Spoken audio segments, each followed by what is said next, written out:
In the heart of modern Europe, there's a place where the year 2026 almost feels like it hasn't arrived yet.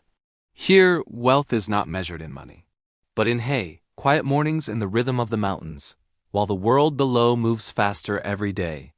On these steep alpine slopes, another way of life still survives, a life that doesn't try to impress, it simply endures. This is Gimmelwald, a small village that seems less like it was built, and more like the mountain itself decided to learn how to live. Before roads, before tourism, before modern life, there was silence. A deep mountain silence shaped by the wind rising from the valley and the rock descending from the sky. Walking through this village feels like crossing an invisible border. Below, the world rushes forward. But here, time slows down, not by choice, but by necessity. For people tired of traffic jams, crowded offices, and endless deadlines, this place feels like another universe.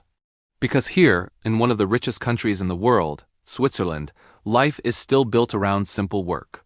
Farmers cut grass with a scythe. Cheese is sold in small pieces, measured by the 100 grams. And the rhythm of the day follows the slope of the mountain. This isn't a performance for tourists. It's simply the logic of the mountain. Every wooden house, every fence, every small window is placed with care, not for beauty alone, but for survival. The buildings follow an ancient rule. Do not challenge the mountain. Learn to live with it. Roofs are steep to carry the weight of snow. Windows are small to keep the warmth inside. And everything must survive the cold winters. And the slow passing of years. Life here revolves around a tradition older than most countries. It is called Alpine Transhumance. Every year, livestock move between the valleys in winter and the high mountain pastures in summer. This seasonal journey has shaped the entire alpine landscape. Without it, much of the land below 2,000 meters would slowly return to forest. Archaeologists believe this practice dates back to around 3000 BC, and in many ways, it has changed very little since the Middle Ages. Work in these villages doesn't begin with orders. It begins with observation. Farmers read the sky, watch the animals, and listen to the weather. Their cattle graze on natural alpine grass and dried hay. This special diet produces a unique milk known as Hühmilch, or hay milk. This milk gives flavor to more than 30 types of alpine cheeses. The master shepherd responsible for this process is called the Sen, and according to local folklore, even mythical creatures are said to watch over these pastures. Stories speak of mountain dwarves who punish careless shepherds, reminding everyone that humans here are only guests of the mountain. But this timeless world is now facing a difficult reality. Since 1980, nearly 64% of alpine farms have disappeared.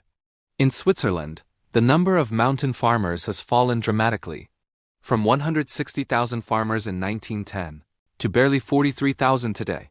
Climate change, economic pressure, and an aging farming population are slowly pushing this lifestyle toward the edge. In the remote Ansernoni Valley, this struggle can be seen through one man. Dr. Joseph Severi Boreoli, known locally as Bep. At 72 years old, he has spent more than 4 decades caring for people in these mountains. A simple house visit can take 3 hours of hiking. To reach one patient, Bep must descend hundreds of meters down one hill and climb hundreds more up another. This isn't just medicine, it's a lifelong commitment to a community. To keep healthcare alive in these valleys, Bep is trying something new. Young doctors share their time, part of the week in the hospital of Locarno, and part of the week serving these remote villages. It's an experiment that blends modern medicine with rural tradition. A small solution to a very big challenge. At the same time, something surprising is happening. Some people are returning. Not with cows and scythes, but with laptops and new ideas. This movement is sometimes called knowledge transhumance. People bring modern skills back to the mountains. Remote work and internet access allow them to live in the Alps, while staying connected to the global world. In villages like Gimmelwald, community is not just a word, it is survival. Paths are cleared after snowfall. Animals are cared for when a neighbor is away. Help arrives quietly, without anyone needing to ask. Because in the mountains, no one survives winter alone.